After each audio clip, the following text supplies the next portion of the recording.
Hello, welcome back, or welcome if you're new. We are going to continue on with our reading of Alice A. Bailey. All right, so let's get started.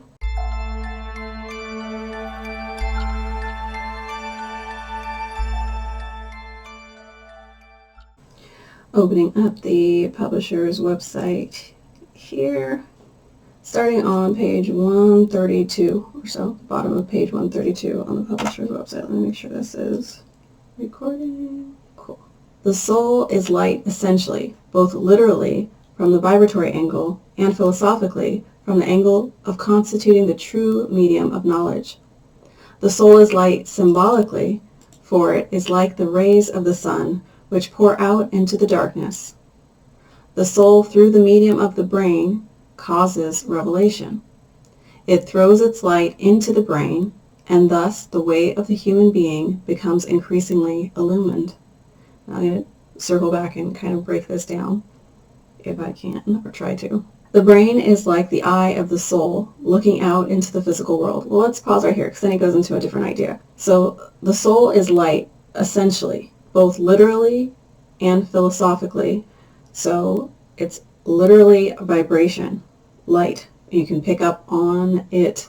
We've shown graphics of the human spectrum, how we emit certain visual, like a light ray, right? And there's people that have machines that have done recordings on people at the time when they pass on, and there is a visible kind of spectrum of energy that is moving around or visible or detectable by these certain types of vibratory machines.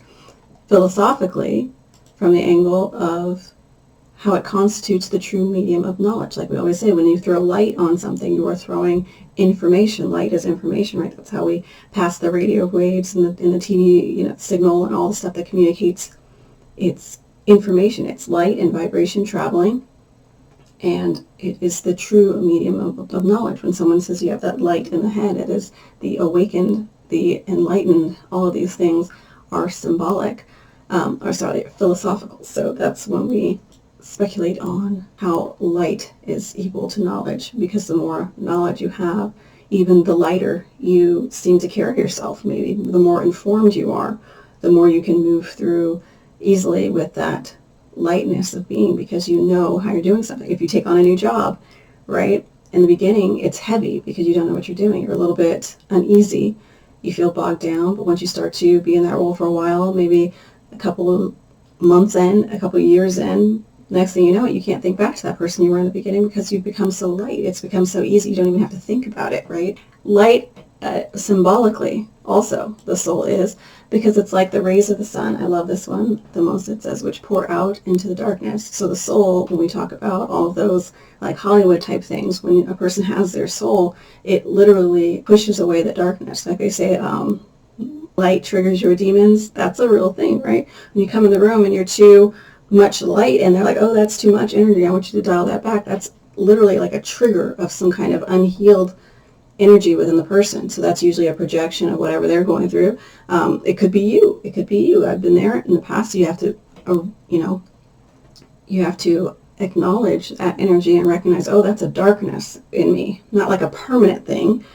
You're not soulless permanently, but like we talked about in the past, the soul has to be, the vessel has to be clean for the soul to embody and activate this flesh suit that we have. So that takes an awareness, as we'll get to later in this. I really like this section. I'll get later in this paragraph. It has to be open to receive the wisdom or the light of the soul, and that can sometimes trigger a reflection of others who are not doing that work. But that's why our work is to kind of just learn, like, you don't need to beat against those closed doors. Like, just rearrange yourself, redirect yourself to where there is more light. And this goes into different things of attraction and things like this that we're going to get into. So it is like the rays of the sun which pour out into the darkness. The soul, through the medium of the brain, causes revelation. So understanding. It reveals truths to us, higher wisdom. It throws light into the brain, and thus the way of the human being becomes increasingly illumined, like we're talking about on that job. the way becomes a lot clearer. But also in a broader sense, when you understand, when we talk about astrology, knowing the personality chart, all those things, all those little building blocks and puzzle pieces of awakening to the self with a capital S, then you become more illumined, not Illuminati, it's illumination, because you are enlightened. It's the same thing. They're becoming enlightened to things, but they're choosing to act on things that, take from others, take advantage, take other people's light, understand, like, I was actually reading up on Freemasons randomly because of a rabbit hole that I went down, and I saw this, I was on like a Reddit thread that I had no business being in, but I was like, oh, I'm learning secrets, because I'm just clicking on these people that are talking about, they were actually free and accepted Masons or Master Masons or whatever, and they were talking about how sometimes people in different lodges, because there's these different sects, like the Master Mason legit, we're just like the pure, we did the steps and we did the whatever they do, these different rites to advance to like 33rd degree, and it's more like symbolic. And then there's these ones that want to be like the gangsters of it, I guess you could say. So there's, once you graduate, you get certain light, which would be like a pin or a ring that you wear, or a hat, and it identifies you to other Masons out in the wild. And so the point of it, to some guys, this is per Reddit, I don't know if it's true, is that, it's kind of so you can acknowledge your brothers out and about, and it's nothing more than just to kind of like see them and acknowledge or say, hi, I see you, because I see that you're wearing your light. I see your light. And you see that symbolism happens. I see your light, because you're wearing something visibly that identifies you, but it's secret and it's known only to those members. So that's what it's for. But these gangster Masons, they're not really, it has nothing to do with gangster, but it's just, they were talking about how, this is off topic, but I hope it's interesting to you, because I was so interested in this. Some of these guys are talking about how he went to a airport, and there'll be these guys that are part of this other group that challenge them to take their light. And it's basically, when they do that, it happens in the lodge, some of the guys were saying, in a kind of respectful way, because what it means is, hey, you're wearing this, that means that you should be at this degree, which means that you should have this knowledge of the secret teachings. And those teachings that they learn are certain things about like responsibility, life, morality, things like that, from what they were saying. Okay. And so you're getting quizzed, just like if you would be quizzed on scripture when you go to, in Catholic school or whatever, and you have to recite to the teacher or the priest who's asking you. That's what they do. And they approach you in the lodge, in the Masonic lodge, to ask you to prove that you are at that rank. And if you didn't prove that you were, then they get to take your light. They take that, whatever that representation is that you're wearing, but they don't really do that at the actual lodge, right? Because it's not, you wouldn't do that. But these gangster Masons, one guy said, like, they'll meet out of the airport. He challenged him, and he was challenging him, and he actually wanted to take his light. Like, he's like, this is like a gold ring. I'm not going to give you this gold ring. And so they were kind of like in the Reddit thread saying, like, is this a real thing? And they were like, no, you never have to do that. That's really disrespectful. I would never, like, answer him anyways, because he's probably just trying to quiz me to get the secrets. He's probably not really a brother. We should not be doing that. Blah, blah, blah, blah. So that's just something you should know. So anyways, taking light. I just thought that was fascinating. Reddit is a rabbit hole. It was so interesting. They were even talking about, like, what do you do when your wives, how do you help your wives get past the idea that we're keeping secrets from them? And there was like really smart answers. Like another guy was like, because the wife was asking this in the thread, and she was like, how do other wives deal with the secrecy? I'm a therapist, and I understand that, you have to have certain things, but I still feel like, there's a whole part of my husband that I don't get to know. I don't know why I'm getting this voice. This is how I read it. And one of the Masons responded, and he was like, if you're actually a doctor or whatever, you have that license, then you actually should know about client privilege and how things are just actually kept private just out of respect of what your position is, and there's things that you probably don't share with your husband, and it's not like malicious or anything. And by the way, if you think we're having an affair or some kind of weird, like bachelor parties at these meetings, you'd be mistaken. It's just a lot of like, I don't know, again, rabbit hole. So interesting. So let's continue on. This says that the brain is like, okay, wait. Yes, it throws light into the brain.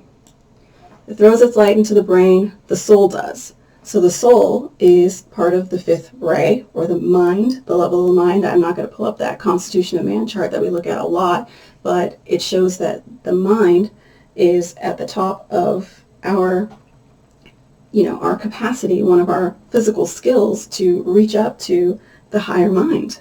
Keep saying the higher self. What is that? That's just the ability to be conscious and think of higher conscious things, like higher conscious activities.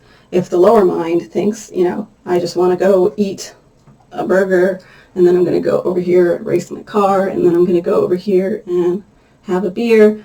Nothing wrong with that. I mean, I have one here. That's why I said it. But the higher mind tells you, okay, wait, there are effects to the actions that I take on a day-to-day basis. So what does my vessel respond to? Sometimes if I eat this burger, I get a skin outbreak or whatever. So what kind of things can I eat? No, well, then I get into cooking.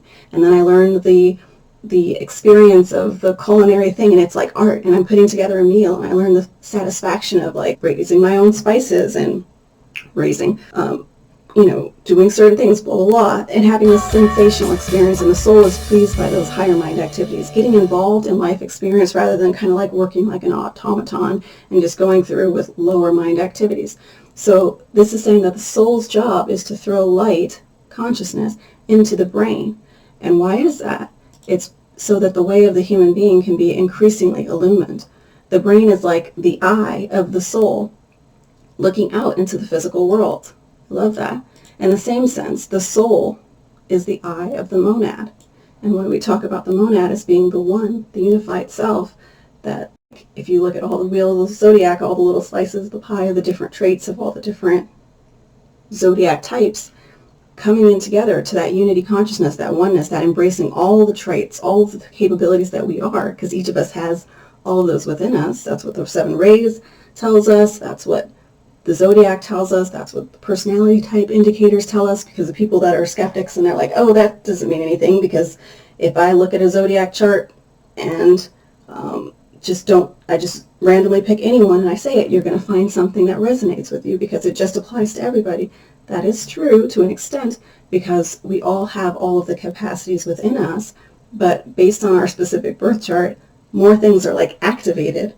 And some things might be kind of like in hyper mode, and some are hypo, a little dormant. Some things need to be turned up a notch. Some things need to be turned down. And we need to fine-tune ourselves into that balance.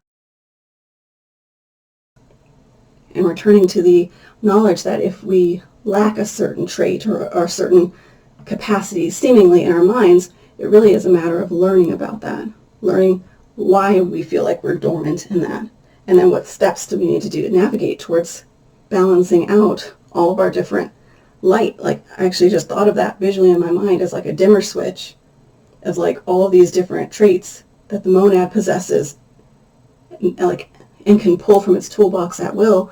We currently have like all these different levels of dimmer switches, and some are high, some are low, and we kind of need to balance that out. And that's like the journey of the soul, is to awaken the brain to see through what we see, and then to help us navigate that. And the more we allow that to happen, the more our way becomes illumined.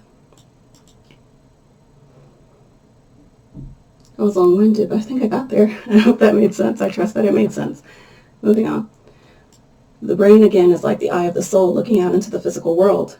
In the same sense, the soul is like the eye of the monad. So that's that higher mind. The soul is the eye of the monad. So the higher self that knows everything, has everything, does everything, is everything, doesn't, know how to, it segments itself off to have this human experience, is the idea here. So it needs the soul to experience that unified, that singular experience of you, person over there, or of this person, or of me, Savory, of my experience. The soul helps the monad experience, and it is the eye of the monad. And in a curious and occult sense, the fourth kingdom, humans, in nature constitutes our planet. On our planet, the eye of the planetary deity. And this is going really kind of macro, so the as above, so below, the correspondences that we always talk about, and that we'll get down into in another video, because I'm going to cut this one off here and really get into this.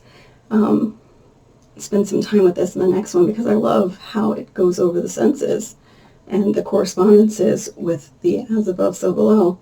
But this is saying that even the planet has an energy. You know, people say Mother Earth or Mother Gaia, all that stuff, and it's not just woo-woo. What it's talking about is there's an energy.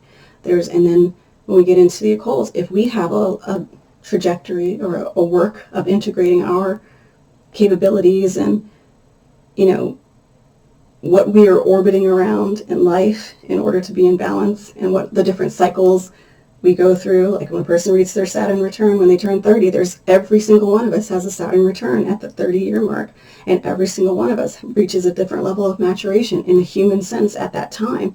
So too do the planets have their cycles and have different events happen when the planet reaches its whatever cycle that it's on. You know, we spent time in other videos. I think the Pluto and Scorpio generation was another good one that shows how where the planets meet at certain times and line up influences a whole generation of people on Earth.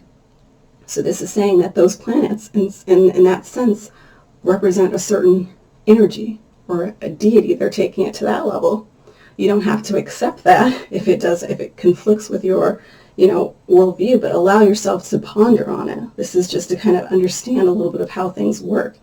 And could it make sense that if the planet had an energy, and they say deity because, you know, in the past, like I showed in a recent video, like how the ancients revered the planets or the stars and things like that, they understood that that energy had its own work that it was doing, that it was here to accomplish in life cycle. And it's dim or bright in reflection and in direct relation to how dim or bright the consciousness or the soul light of all the inhabitants on it are. How crazy would that be?